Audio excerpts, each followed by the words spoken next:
It was Thanks, Irene. STD cough. It's all right. He's tested negative for 50 years now. He's fine. Is that true? That made no sense, Ray. I know. I was scrambling. I'm sorry, Bill. You know what, Ray? It's Monday. I don't know if we need to start off with a bad STD joke. Sorry. You want to try again?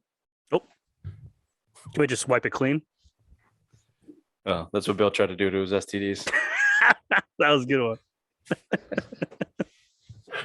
Hey, Bill. Hey, Why are you so mad, Bill? not mad. He's been in such a lame mood lately. What do you mean? In a great mood. Because you don't want to interview Rambling Ruth tomorrow? Is that what the whole problem is, Bill? No. No comment. How are you, Rich? I was waiting for Bill. You're not drinking? You know, smoke. It's just been a clean day for you. Oh, I hate Sober Bill. I'm not drinking, no. Sober Bill's the worst. He is the worst character of all of them. I remember last summer, it was like, oh, yeah, I'm going to go clean, guys, 2 weeks. Oh, you are such a miserable cunt. Such a miserable little D. I was only living on nicotine and it sucked. What are you on right now? A little nicotine THC? Yeah. He keeps looking over there like. Yeah, there's what are you something looking at? Special. I don't know. Just out of it today. Unbelievable. Welcome to the Some of My Sports Show. Fat Tuesday headlines, August 16th, 9th, 17th. 17th. Welcome to the show.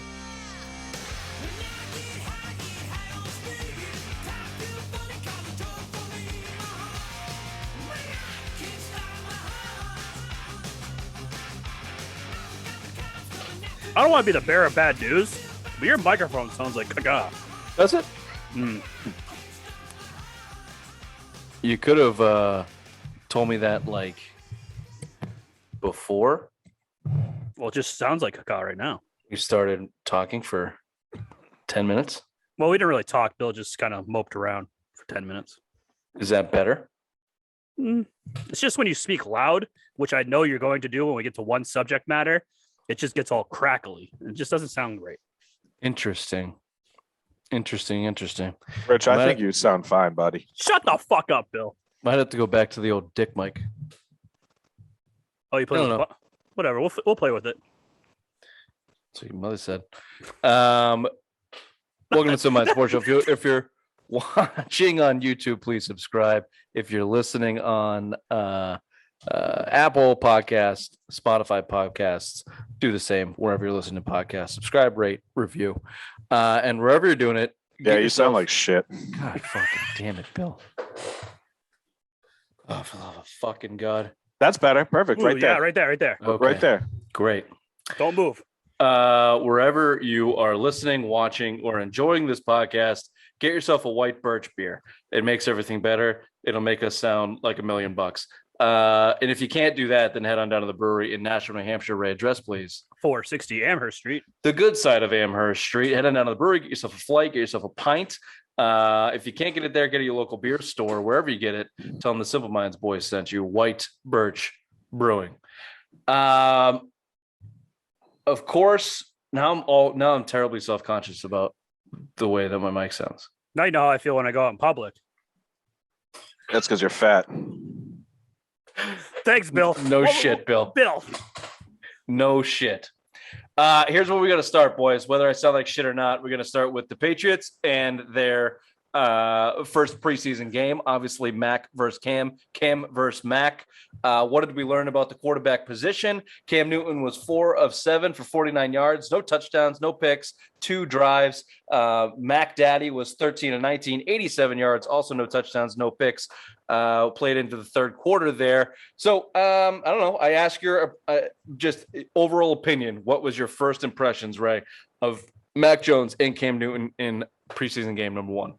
Cam Newton looks lost still, and Mac Jones fits the Patriots mold as a quarterback that we've been seeing for the past 20 years very well. those short little drop passes, like no bombs down the field. I mean, he did air it out, but Tom Brady lived and died by those short yards and let the receivers have open field and get upfield and get the extra yards. So seeing Mac do that, it was very refreshing. It made me feel like, there's actually a chance that this team could do something this year. So it was nice to see with Mac Jones. Bill? Yeah, I mean, Cam, same old Cam from last year, which is a bad sign. But I mean, it's only 2 drives. I think his second drive probably should have scored a touchdown. Did lead him to a field goal. Was at 35 yards by Nardine or Nardone, whatever. So I mean, Nardone. Anyways.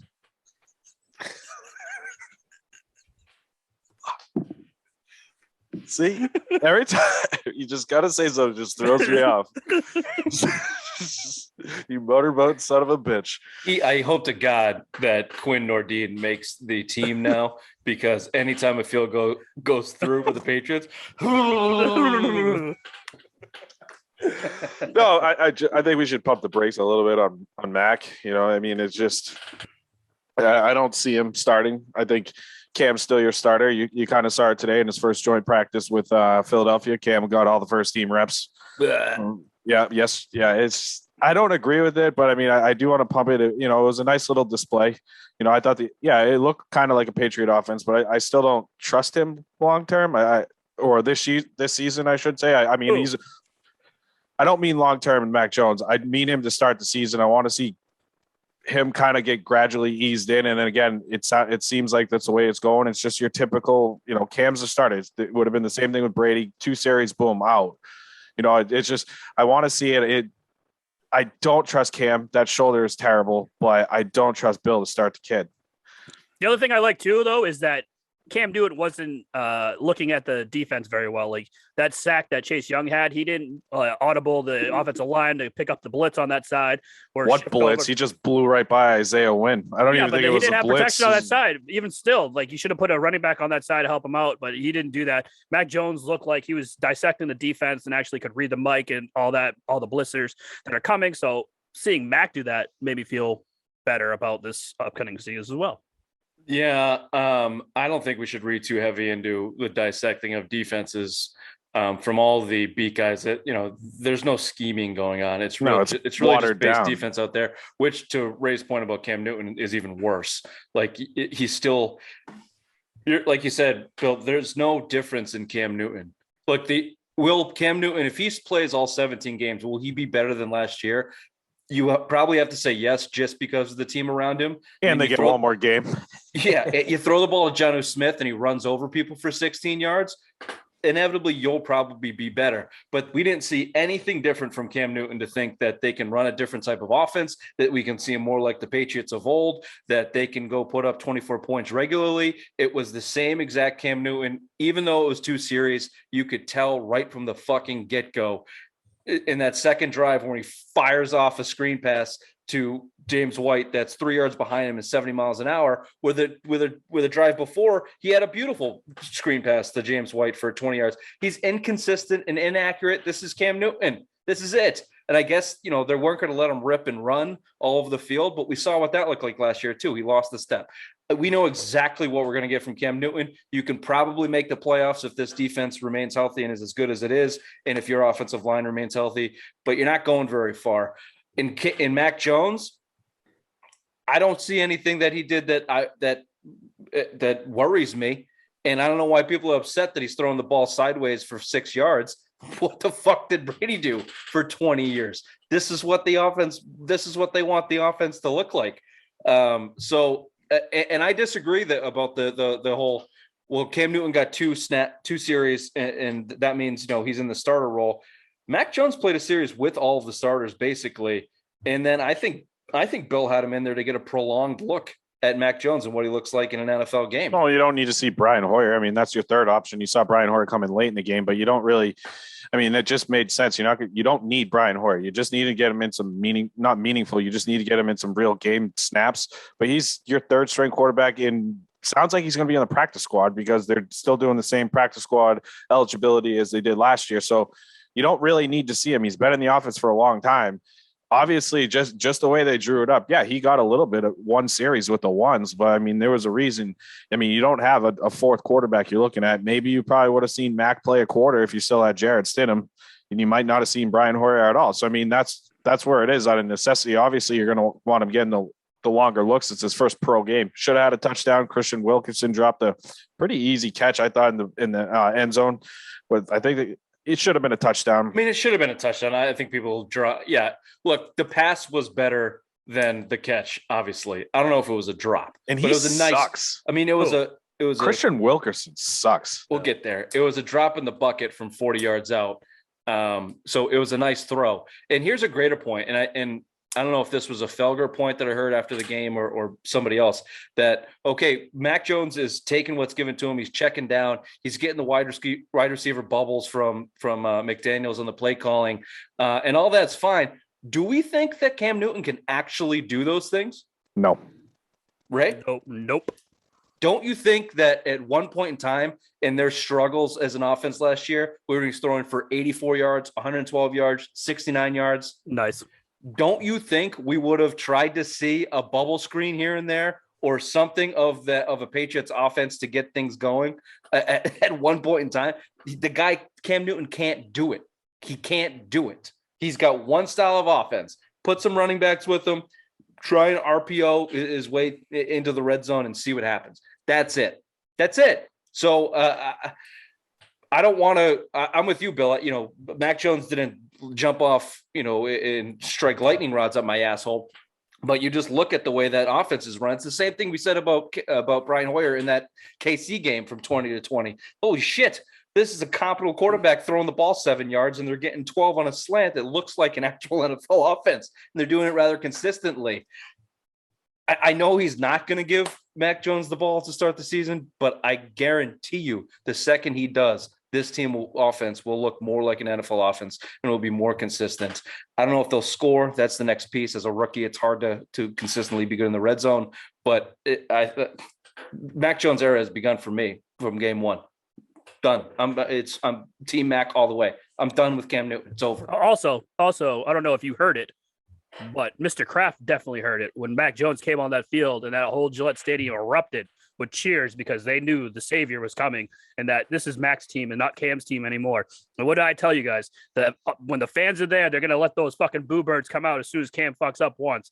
It's not going to take long for Kraft to have a little meeting with Mr. Belichick and say, hey, listen, he's not the guy anymore. You're not going to win with him. Go with Mac. I think it'll take a lot for Mr. Kraft to meddle that heavily into a season like that to change the starting quarterback. Come week eight, you guys you have a losing record.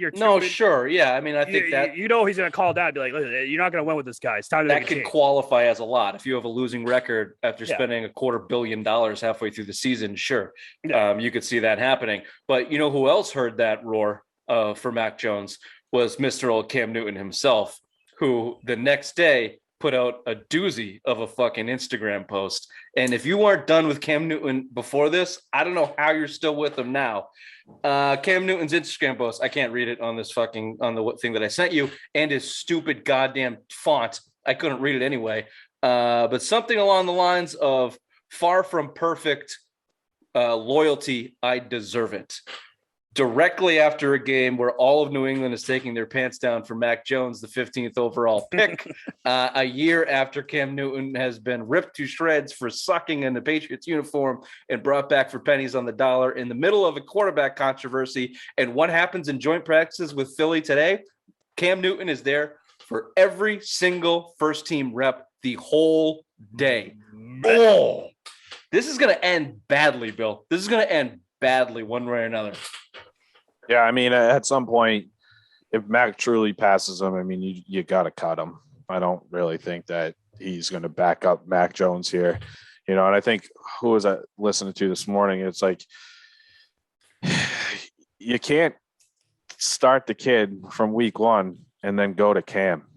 Like you can't do it, because then if Cam really sucks and you go back to the kid, that's going to be some real fucking shitty attitude coming in. You didn't trust me to start the season. Now you're throwing me in. I think you got to cut bait with him if he's not going to make this team. If he's not a starter on this team, I think you cut bait with him, or trade him, try to see if he can latch on with another team and see where he goes from there. But yeah, just the whole loyalty thing, because you got, you can read the tea leaves, whatever the fuck you want. I mean, it was clearly because everyone's talking up Mac Jones. I don't know if you heard his press conference today. Today, he said it's about humans. He's on the road. He doesn't see his kids. He doesn't see his friends. He's doing this all the time. It's about human beings, not about coaches or players or Mac. It's not about that. It's just the way he was like backpedaling. It's like, yeah, you got caught. You made a stupid fucking social media post, and now you're backpedaling, you stupid douchebag. Give me a break with this guy. When are people not – look, he has been a model citizen off the field since he came in here. It's been a surprise to everybody, I think. He didn't have character issues per se in the NFL. But if you go back to when he was drafted, he was a hot shot. He was kind of running his mouth. His first couple of years, Steve Smith gave him shit for pouting on the sideline, the way that he handled the Super Bowl loss. There's a couple, things in his resume that suggest that when things don't go right for him, he can cop an attitude. And that post was clearly that. And I'm on the road. I'm away from my family. Welcome to the NFL, dude. You've been doing this for 10 years. Everyone around you is in the same millions of dollars position. If I hear one more goddamn athlete complain about their situation, fuck off, man. You made $100 million. I would trade in a heartbeat. You don't even belong in the NFL anymore. You suck. Quit. Go hang out with your kids. What the fuck you, dude? What are you talking about? Unbelievable. And by the way, that post had nothing to do with his fucking kids. It was all about everybody in New England want Mac Jones to be their quarterback, and his offensive coordinator also probably wanting Mac Jones to be their quarterback. And the only one who does it is still Bill Belichick for whatever goddamn reason. What is that? Because, Bill, you just put out a scenario that gets a little bit scary. If Mac Jones gets this job, Cam Newton should probably be out of here. Your backup quarterback at that point is Brian Hoyer or a Jared Stidham somewhere in a wedding in Texas with a bum arm. If Mac Jones, who's small and still not NFL physically probably ready in terms of his body, if he gets hurt or dinged up, you're kind of fucked anyway. So Bill Belichick, from letting Tom Brady go to the position we're in now, it is a goddamn thin needle to thread right now with this quarterback position. And I'm a little bit afraid he's falling back on Cam Newton as the easy way to go in case things don't go right. Then we can go to Mac, and then we got a little bit of runway here, which I don't think is the right choice. I think you should just go with Mac. No, and I mean, it just shows you the ineptitude of the bridge here. You bridge the basically 2 years to get to Mac Jones after Tom Brady, right? Because I mean, I think he's redshirt freshman. Redshirting his rookie year. I mean, that's what it just seems like. It's what you've been kind of hearing. So it's like, there's your 2 year window. You could have had a better option than Cam Newton. I would Gardner, Alex Smith. You tried to get any of these, Andy Dalton, any of these guys. I'm taking over Cam Newton right now because they could throw the fucking football. They can command an offense. Cam Newton is not smart enough to command this offense, and he can't throw the fucking football. Like, that's the biggest thing. He can't throw the fucking football. And like in this offense, the timing routes, the quick execution, the guys like Kendrick Bourne and Julian Edelman's and guys like that they set up for that aren't set up for Cam Newton. Those slot receivers Cam can't hit. What was it? They cut someone. Was it fucking? Who's the guy they got from Atlanta a couple years ago? The wide receiver, Mohamed Sanu. He came out and said they cut me because I don't fit well with Cam Newton, he was a slot receiver, kind of stopped on a dime. That was a Brady target. And now you go out and get Kendrick Bourne and Nelson Aguilar.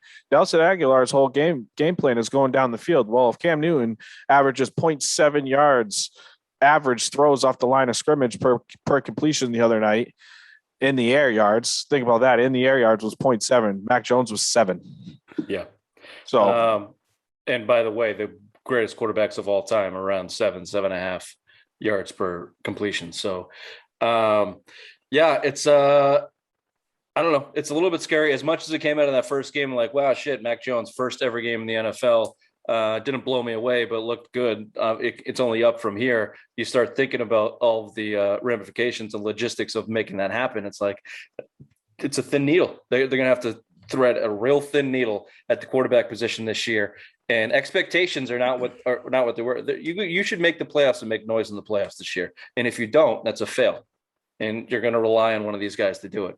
Yeah, I think you're a wild card team. You should be fighting for that wild card team. I don't think you're going to get above Buffalo. So, I mean, this is something you got to rely on heavy. I mean, if Cam's not the guy, you can't. I think you get a worse Cam Newton attitude-wise if you let him start the season and then bench him. Oh, yeah. Oh, fuck yeah. Oh, yeah. Then, he has to be – unless he gets hurt and it has a few weeks to recover and then comes back, even then, if he gets healthy and doesn't get the starting role, it's starting to feel like that he's going to be creating some problems. So it'll be like a Randy Moss type situation when Brady got hurt in what was the guy's name? The backup quarterback, Matt Castle. Matt Castle was the quarterback, and he just was like, like all his interviews, just still at 1,000 yards with Matt Castle and like 12 touchdowns. But he didn't want to be there. You could tell, and that's what you guys got shipped out the next season halfway through. Yeah. All right, 2 Ray. seasons. What else? What else stood out to you? Ramadana Ding Dong Stevenson. Holy Christ, that guy's good. I fucking knew this was going to be the first guy you went to. You sheep. Go ahead. Go ahead. No, this is great for all of us because this means Sony Michel. Bye-bye. See you later. Fucking him and Damian Harris together, 1-2 punch. That's going to be a lethal combination, especially if we're going to rely heavy on the run this year. Seeing those two healthy. Woo! Bill, do you want to shit down his throat or should I? 91-yard touchdown versus the 4 stringers. I think you or I could have ran through that fucking hole and outrun those guys. You can't come on, pump the fucking brakes, dude. It's the same thing. You're all hyped up on Mac Jones against the 2s and the 3s, and now we got to get hyped up on a fucking 4th round running back against the 4th. Who bought a fucking Mac Jones jersey? You did, you fuck. And you did too, you fuck. Yeah, whatever, yeah. Bill. Tell me you were in half staff watching Mac Jones toss out some 6-yard fucking in cuts. You know you were. Of course I was half chubbed. I'm always half chubbed. When it comes to Ramadama Ding Dong, Ramondre Stevenson, the weed guy, he looks like he fits the mold, the LeGarrette Blount mold. What is he, 6'2", 235, 235 or something. So he's me, so I can make it. Maybe I could run through that hole. No, probably not. Look, never mind the 4th stringers going against the 3rd stringers. It's very rare for Belichick to put a rookie running back in there. Generally, he redshirts his rookies. Doesn't seem like that's going to be with this kid, but there is no chance in hell they're cutting Sony Michel this year, Ray. They're going to carry 5 backs, including J.J. Taylor, I'm guessing, with the return game, special teams, and what we saw in the passing game, and James White. It lasts several years kind of getting dinged up here and there. I see Brandon Bolden getting cut. You think Brandon Bolden shift him over to a fullback because whatever you want to call Michel, yeah, Sony Michel and Damian Harris. Harris is your 1A to Michel's 1B. Then you have James White and this guy. That's 4, and J.J. Taylor will be 5. You're cutting Joachim Johnson. You're not going to keep a fullback. Yeah, I would expect something like that. They're not. I don't think they're going to bury this kid. Especially if they're going to start leaning on Mac Jones, their goal line. He's your goal line back, probably. Damian Harris might be able to do it, but certainly he impressed. He runs hard. He's big. He fits the mold. I wouldn't start there. I'd start with someone like Matthew Judon, who has been all over the ball, spark plug, and even training camp in that game latest today in Philadelphia, he was all over the place with an interception and everywhere else. He had that injury scare too. Not to cut you off, Rich, on Thursday. That you look back at it, you're like, oh fuck. We just spent how much money on this guy? That looked bad. And then he came right back in. You're like, wow, he's coming back into the preseason game? Okay. Yeah. Duct tape and sand, Duct tape and sand, baby. Let's go. He's saying all the right things, too. He's the anti-David Price. He says, look, this is preseason. I play 100% all day. And if it doesn't look like it, you guys need to write it. He said to the reporters. I got rock hard when I read Fucking love this guy, man. This guy could suck now for the rest of the year, and just because this was his first impression, we will give him a leash as long as it takes for him to be okay. But yeah, that classic roll-up injury was scary. I think we got out of that. And wearing number 9 too, he stands out on that defense. Yeah, well, someone mentioned this. I don't know if it was you with the new number changes. You're trying to identify the mic and all that other shit. You have Juwan Bentley wearing 8 and you have Judon wearing 9. Imagine if Cam Newton has to read that and then fucking practice. That idiot doesn't know. The idiot doesn't know who the fucking Mike linebacker is. No, not a clue. 8 or 9's the mic. 8 or 9's the mic. 89's the mic. What? There's fucking What? 2 guys. What? Who the hell's 89? And Cam's dead. Fumbles 6 the other way. I liked J.C. Jackson. Looked pretty good out there. Although the rest of his. Well, J.C. Jackson did look good. He had a pass breakup, but nothing else happened to him on a cornerback. So if you get a quiet day and a pass breakup, you look pretty good. The rest of his cornerback field didn't. We can get into that. When I'm sticking on the good shit right now, I'll give you. I think our kicker went good. Nardone. Great night. Got a Couple 50 big yarder, 50s. he got a 35 yarder, and he missed the extra point. But I'll take the 50s. I don't think he's going to make it. If he keeps missing extra points, I don't think he's going to make it.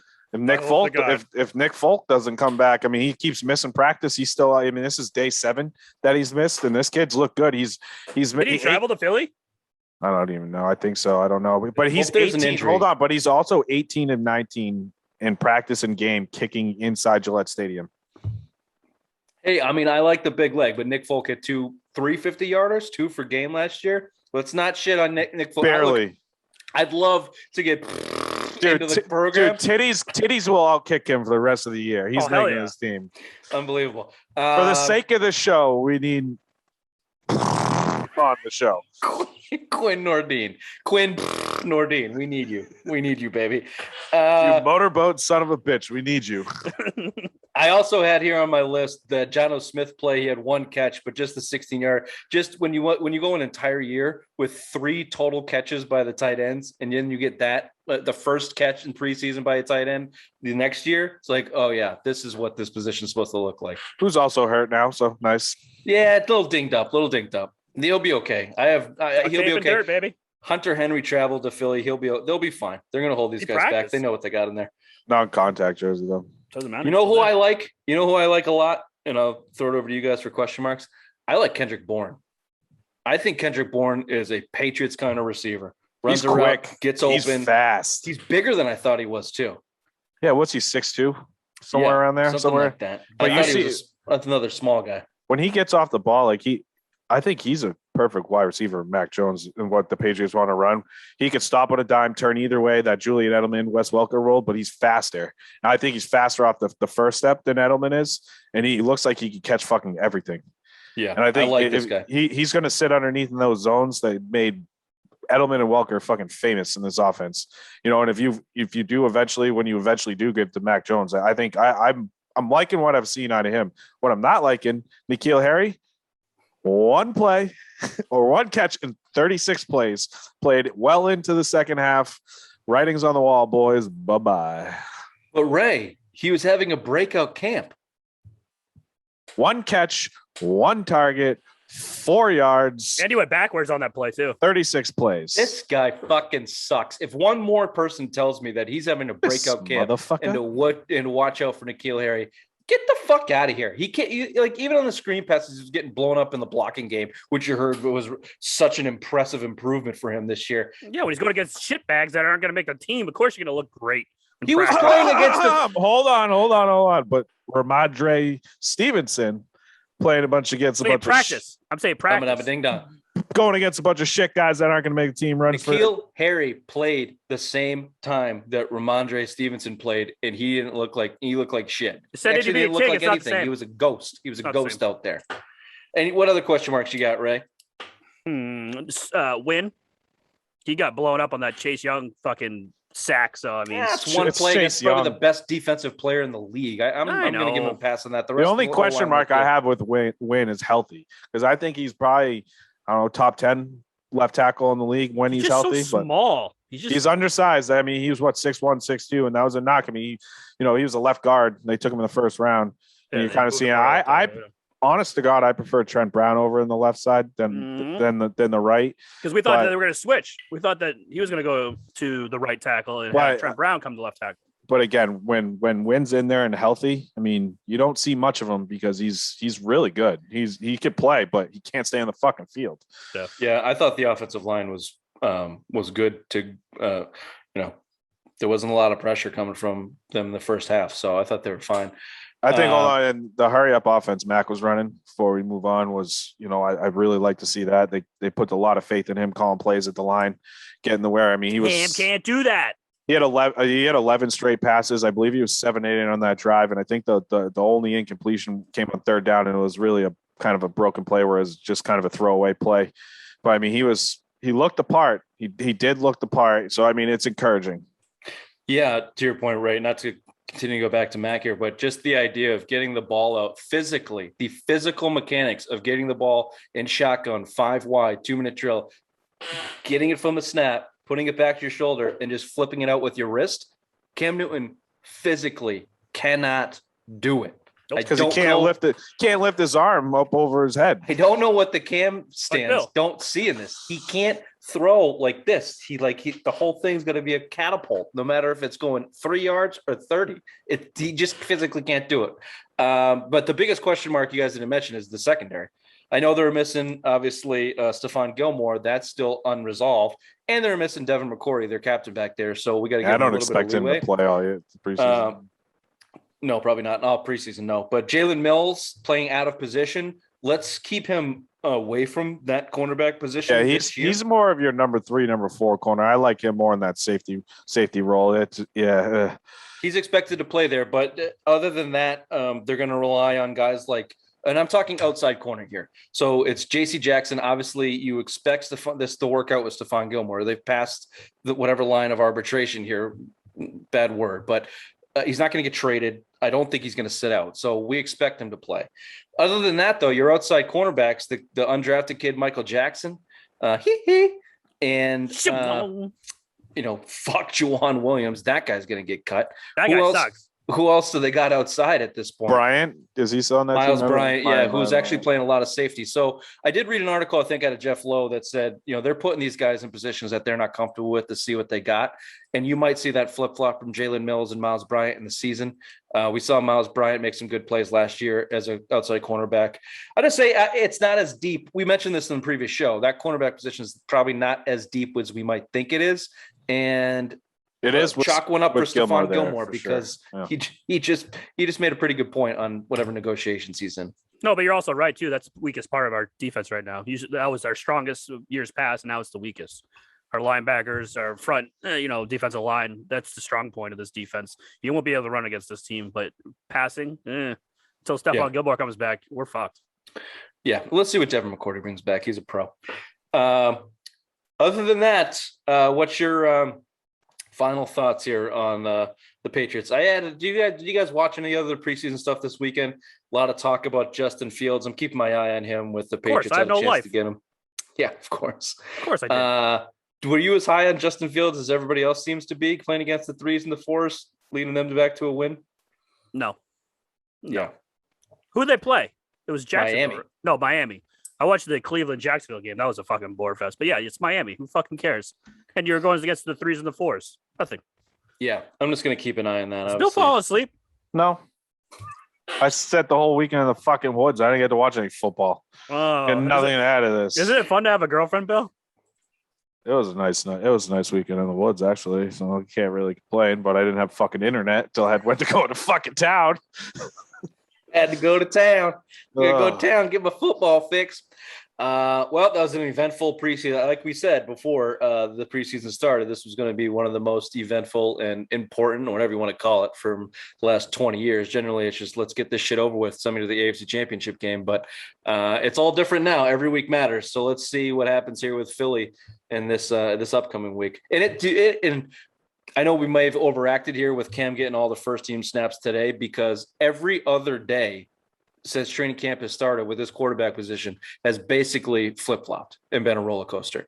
So I would not be surprised to see Mac Jones go out there and get half the first team reps tomorrow. Wouldn't shock me in one bit. If he doesn't, I'll be pissed. Let's do this quickly. We ran late on the Patriots stuff here, but a big weekend for the Red Sox over the weekend here. And I'm not sure if you didn't have internet, Bill, so you didn't see, but Jesus Christ himself rose from the grave to sweep the fucking Orioles by himself with his left arm from 60 feet 6 inches away. Of course, I'm talking about Chris Sale in his return for 5 innings pitched, 8 strikeouts, and Ray, among many others, considered this the great coming out baby. They're back. Red Sox are back. They sweep the Orioles, who are 38-78. 40 games. 1-12 in 40 August. games. 1-12 in August. Wow. The Baltimore Orioles are a walking case study for relegations in North American sports. Those fuckers should be sent down.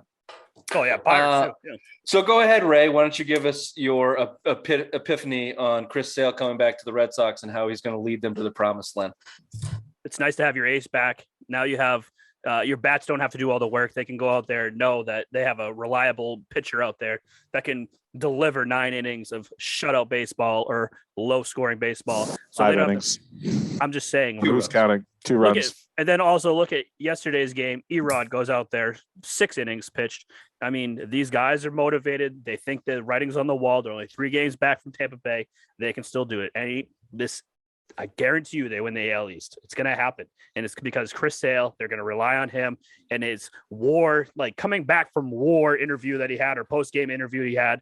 That was just beautiful that he had a hole in his heart that he didn't know what to do. Like baseball was ripped away from him. He was pitching in game 7 or in a World Series game, closing it out. And then, the next year, spring training, my elbow gets shot and I've been out away for 2 years and now I'm back and I have a purpose in life. So it's just beautiful to see. I love the optimism. I love the optimism, Ray. Bill, I'll give you a second here. I'm really reflecting off. I sent you guys a text message. Bill, you didn't get it because you're in the without the internet in the woods. But I was taking a poop, reading an article, I think by Jason Mastronato, and it was just 1,000-word, inning by inning, batter by batter, like golden reflection on Chris Sale coming back. Literally comparing it to the 2018 World Series and what the feeling was like in Chris Sale being there. And I was just like, I can't believe the overreaction to this one game and this one guy. Against Baltimore, mind you. Against Baltimore. I get it that this team fell on its face because they were undercut at the deadline. And the idea of finally getting your quote unquote reinforcements, your deadline acquisitions in Chris Sale and Kyle Schwarber coming back 2 weeks after the fucking deadline, after you've dropped 6 games in the standings, whatever the hell it was, and the Yankees and Blue Jays are now knocking at your doorstep and you're barely in the running for the playoffs. I get that these guys could give you a boost, but pump the brakes like all the way. It's the worst team in baseball in Baltimore Orioles. Put the dick pump away. Innings. I'm just saying. I agree with you. It'll give them a boost. They got the Yankees up here next. If they go get fucking swept by the Yankees again, what do we say then? What happened to the great Chris Jesus Sale? Yeah, and if he was such the great Messiah, as Raymond has dubbed him in our text exchange, I didn't double that. You would have had him pitch against the Yankees. You line him up Thursday. The Rays.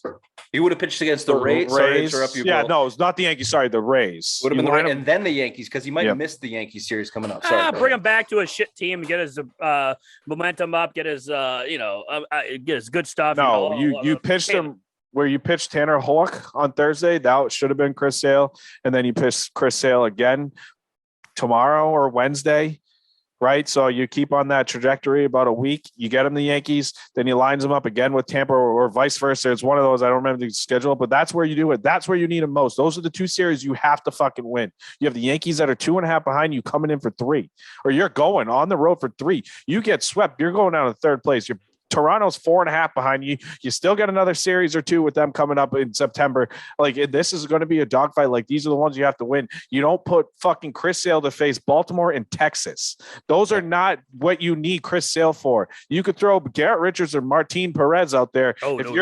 Shut up, Ray. Let me go. If you're still so confident with your Kyle Schwarber acquisition at the deadline that you can outslug everybody in Texas. No, instead, You bring Chris Sale to face a last place team. You need him for Tampa. You need him for the Yankees. You need him for the Blue Jays. And so far, they're coddling him and bringing him back slowly and avoiding good teams. He's not the savior that we want. He's not the savior when he's playing fucking Baltimore and Texas. He's the savior when he comes back and beats the Yankees. He beats fucking Tampa. Give me 5 innings, 2 runs, 8 Ks against Tampa and the Yankees, and then we'll fucking talk. Done. Beautiful, beautiful point. I couldn't say anything more to make that better. That was absolutely correct. But we shall see what kind of lifting or parting of seas Chris Sale is able to do for the Red Sox here as we move down the stretch. Depends on what you believe in. Yes, it does. Which God do you pray to? This has been the Simple Minds Sports Show. Fat Tuesday headlines, August 17th. We will see you on Wednesday. Bye-bye. Bye-bye. Bye-bye.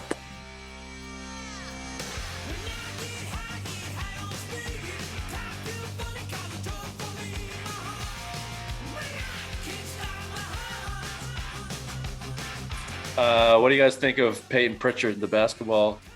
Speaking of messiahs, guy dropped Does 92 Portland in Pro-Am suck? Because Isaiah Thomas dropped 61. He dropped, what, 92 that was the and then Atlanta. 60? Dude, I don't give a shit Atlanta if you're playing in like a high school tournament, dropping 92 points. It's insane.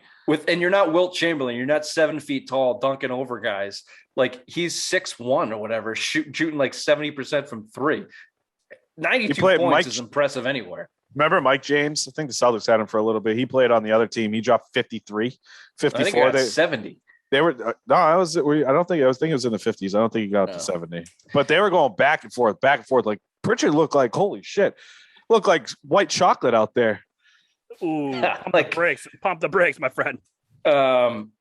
It's Pro-Am. Anybody will look like that. He dominated the summer league, and they kicked him out. He was too good at 20 points, 6 boards, 8 assists, 9 assists. Now he's back for the championship that the Celtics are in. Yeah, go. I want to. Peach Masters looks good too. I want to see the jump from these kids. I mean, Pritchard, like the point guard minutes can be there, especially if you're moving on from Marcus Smart. Like, there's a bigger opening for him on this team to play a lot of fucking minutes. They trusted him last year. I mean, you need to see him shoot. I mean, that's what he's out of Oregon. He's a 4-year starter out of Oregon, and I mean, at 92, I'm all for it. Get him in here. I mean, we're all been high on him since they drafted him. He should be in the rotation. What he showed as a rookie, what he's showing now. Like, I know it's everybody's MO to overreact to summer league shit, but you can tell when someone separates themselves. I'm not saying Peyton Pritchard should be your starting point guard, but he should be in your 8-9 man rotation. Absolutely, he should. Absolutely, he should. And yeah, I think it definitely makes Marcus Smart replaceable, which is good. Oh yeah, that's a lot. Good. Do you have any parting words for Carly Lloyd? I guarantee you, if I showed you 3 pictures of women and one of them being Carly Lloyd, you guys couldn't pick her out of a crowd. I guarantee you. Yeah, she's got a schnauzer of a nose on her. I can't believe that you don't think that I actually know these girls on this team. Well, now you do, because you just want to spite me, you little cunt. No, I'm a fan. I'm an actual fan. Carly Lloyd's the number 1 goal scorer in international women's soccer history. Put some respect to her name, right up there with Mia Hamm. Put some fucking respect to her name. God damn it. Is it Mia Hamm number 2? I don't think she No, is. Abby Wambach, you dumb fuck. Yeah. Suck it, Bill. Billy on the pitch fucking loses. You like that? You like that name, Paul? You dumb cunt. No, I just said I didn't say who was number 2. I said she was right up there with Mia Hamm. You said right in front of Mia Hamm. No, I said right up there with Mia Hamm. We'll play the tape soccer player. You're already annoying me. We still got another show, and I'm just quick show. How am I annoying you? You're just your stupid face and your laugh. Oh, okay, that's fine.